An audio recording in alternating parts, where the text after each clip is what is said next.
மனமாக இருந்த நன்றியை மூலம் தெரிவிச்சுக்கிறேன். ஒரு திரைப்படம் மறுபடியும் ரீலீஸ் ஆகும்போது இவ்வளோ பெரிய ஒரு வரவேற்பு கொடுக்குறது வந்துருக்கு. ரொம்ப சந்தோஷம். ரொம்ப அற்புதமான ஒரு படம் இது. நிறைய விஷயங்கள் இது சொல்கிறதுக்கு இருக்குது. அதில் முதல்ல வந்து ப்ரொடியூசர்ஸுக்கும் அந்த டிஸ்ட்ரிபியூட்டர்ஸுக்கும் முதல்ல வணக்கத்தை தெரிவிச்சுக்கிறேன்.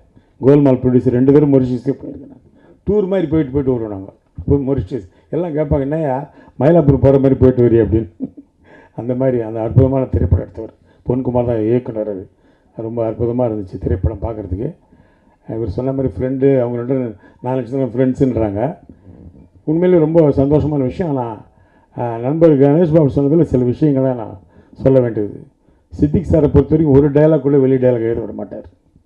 அவர் ஏதோ அந்த இடத்துல ஸ்பாட்டில் இருக்கும்போது அவர் வடிவேல் சொன்ன சிரிச்சதை பார்த்து சொல்லிட்டாரு. ஆனால் எல்லா டைலாக்குமே சித்திக் சார் ஸ்கிரிப்டில் இருக்கும்.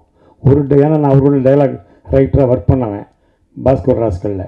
ஒரு டைலாக் கூட அவர் வேறு டைலாக் சொல்ல விட மாட்டார். எந்த டைலாக் வேணான்ட்டுருவார். எனக்கு தெரியும் இது போதும் அப்படின்ட்டுருவார். அதில் ஆணியே பிடிக்கான டைலாக் வந்து சித்திக் சார் கோகுல் கிருஷ்ணா எழுதின டைலாக் தான். அதில் வந்து வடிவேல் சொன்ன டைலாக்கெல்லாம் கிடையாது. தவறான ஒரு செய்தியாக போச்சு அது. ஏன்னா நான் ஸ்பாட்டில் இருக்கிற அண்ணன் தெரியும். ஒரு டைலாக் கூட அவர் சொல்ல விட மாட்டார். ஒரே ஒரு டைலாக் நான் சொந்தமாக போட்டேன் அந்த படத்தில். பிரமண்டராஜ் சார் கேட்பா, டேய் நேற்று பஸ் ஸ்டாண்டில் என்ன நடந்தது அப்படின்வார். நான் ஒன்று ஆடு நடந்தது மாடு நடந்தது அப்படின்வேன். ஒன்று கட்டு அப்படின்ட்டார் டேரக்டர். என்ன இது டைலாக்கு? அவர் என்ன கேட்குறேன், நீங்கள் என்ன சொல்கிறீங்க? இல்லை சார் இது ஒரு மாதிரி கல்ட்டு ஜோக்கு சார் அப்படி. அதெல்லாம் வேணான்ட்டா. இல்லை சார் வச்சுக்கலாம் சார் ப்ளீஸ். சரி வச்சு தொலைங்க அப்படின்னு வச்சுட்டு போனார். அந்த ஒரு டைலாக் தான் அந்த டோட்டல் படத்தில் சொந்தமாக ஒரு நடிகர் சொன்ன டைலாக். அது கூட சிம்பு இருக்கார், டிஆருடைய சன்னு, அவர் எங்கே பார்த்தாலும் சொல்கிற டைலாக் தான். சார் எனக்கு ஃப்ரெண்ட்ஸில் ஆணியை பிடிங்கனோட எனக்கு ரொம்ப பிடிச்ச டைலாக்கு ஆடு நடந்தது மாடு நடந்தது அப்படின்னு தான் சொல்லுவார். அந்த மாதிரி சித்திக் சாரை பொறுத்தவரைக்கும் every thing is in paper, every thing is in is mind. ஒன்று கூட வெளியில் எடுக்க மாட்டார். அதே மாதிரி கோகுல் கிருஷ்ணாட்ட டைலாக் எழுதிட்டு அதை படிக்க சொல்லுவார். படிக்கும் ஒரு வார்த்தை விட்டோட திருப்பி எழுதி சொல்லிவிடுவார். அதே பாஸ்கர் ராஸ்கல் நான் டைலாக் ரைட்டராக ஒர்க் பண்ணதுனால சொல்கிறேன். எல்லா டைலாக்ஸும் அவர் கண்டிப்பாக பண்ணுவார். அற்புதமான ஒரு திரைப்படம். ஃப்ரெண்ட்ஸ் நேரத்தில் சூர்யா நானும் ரொம்ப ரொம்ப ஜோவியில் பழகிட்டு இருப்போம். ரொம்ப சந்தோஷமான விஷயம் என்னென்னா, நான் வந்து உடுமலைப்பேட்டில் ஷூட்டிங், ஃப்ரெண்ட்ஸ் ஷூட்டிங்கு. அப்போ தெனாலி ஷூட்டிங் கொடைக்கானல் மேலே நடக்கும். நைட்டு இங்கேருந்து காரில் கிளம்பி மேலே போனோம். அங்கே போய்ட்டு ஒரு நாள் ஷூட்டிங் முடிச்சுட்டு அங்கேருந்து நைட்டு கிளம்பி இங்கே வரணும். அவ்வளோ பிஸி. அந்த நேரத்தில் இங்கேருந்து போகும்போது சூர்யா வந்து, ஜோதிகா கேட்டதா சொல்லு, இது கேட்குறது தான் என் வேலை.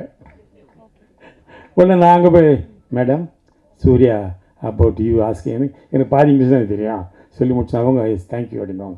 மறுபடியும் போகும்போது என்னை பற்றி சொல்லுங்கன்னுவோம். நான் கீழே வந்தேன்ப்பா தங்கச்சி ஒன்று கேட்டதுப்பா அப்படின்னு. பயங்கர சந்தோஷம் 2 பேருக்கும். இவங்களோட தூது போயிட்டு வந்து என் வேலையாக இருந்துச்சு. வேறு அதை விட பெருசாக ஒன்றும் அதில் சாதிக்கிறதுக்கு இல்லை. அப்படி காதலை வளர்த்த ஒரு படம் அது. அந்த படம் மட்டும் இல்லை, அமர்க்களத்தில் அப்படி தான். ஷாலினி அஜித்தை லவ் பண்ணிகிட்ருக்காங்க. எனக்கு தெரியாது.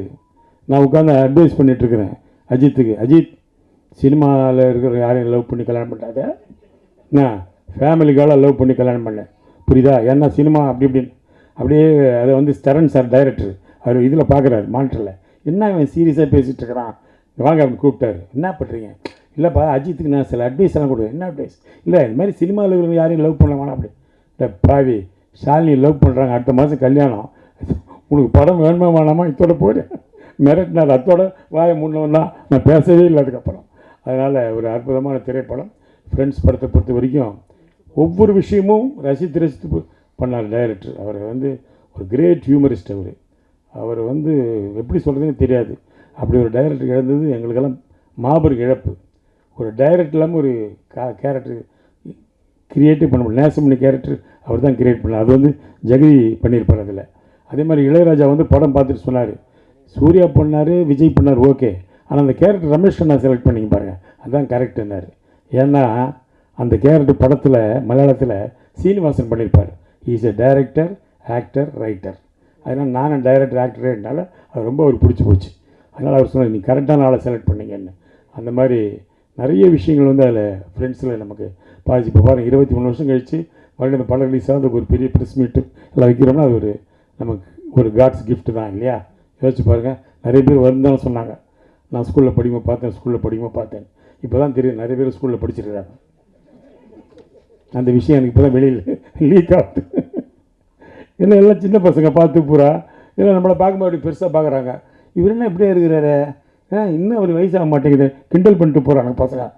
நான் இந்த மாதிரி சட்டையை போட்டால் வீட்டில் திட்டுறாங்க, சார் வயசாகிடுச்சுல்ல இன்னும் இந்த மாதிரி சட்டையை போடுற, இல்லைம்மா ஒரு கிளாமருக்கு போடுறேன் அப்படின்னு. அதனால் நல்ல ஒரு படம், திரைப்படம் என்றைக்குமே இருக்குது. அந்த காலத்தில் நாங்கள் சினிமாவுக்கு வர்ற காலத்தில் என்னை கேட்பாங்க, உங்களுக்கு பிடிச்ச காமெடி படம் என்னன்னு. காதலுக்கு நேரமில்லை, ஊட்டி வர ஒருவன்னு சொல்லுவோம். அந்த 2 படம் தான் இப்பவும் பார்த்தாலும் எவ்வளோ வேணால் சிரிக்கலாம். அது மாதிரி இப்போது சிரிப்பதற்கான ஒரு படம்னு பார்த்தா ஃப்ரெண்ட்ஸ் தான். இப்போ நான் ஷூட்டிங்லாம் போகும்போது எங்கன்னா வெளியே அவுட்டோர் போகும்போது கேட்பாங்க, என்ன சார் ஒரு காமெடி படம் பண்ண மாட்டேன்றீங்களே சார், சிரித்து ரொம்ப நாளாச்சு சார், தியேட்டருக்கு வந்து அப்படியே சார் உயிர் எடுக்கிறீங்க. நான் சொன்னேன், அப்படி தான்ப்பா ஆகிப்போச்சு, மாறி போச்சு. ஏன் சார் நீங்கள் டைரக்ட் பண்ணக்கூடாதுன்னாங்க. நான் சொன்னேன், டைரக்ட் பண்ணலாம், ஆனால் டைரக்ட் பண்ணலாம் இந்த காலத்தில் ட்ரக் விற்கணும், இல்லைன்னா துப்பாக்கி புதுசாக கண்டுபிடிக்கணும், இது பண்ணால் தான் கதை பண்ண முடியும். அப்படி ஆகிடுச்சு. இப்போது நல்ல ஒரு கதை, சென்டிமெண்ட்டு, சிரிப்புன்றதெல்லாம் கிடையவே கிடையாது. அதனால் இந்த படம் நிச்சயமாக தியேட்டரில் பெரிய லெவலில் போகணுன்னு இறைவனை வேண்டுகிறேன். நன்றி, வணக்கம்.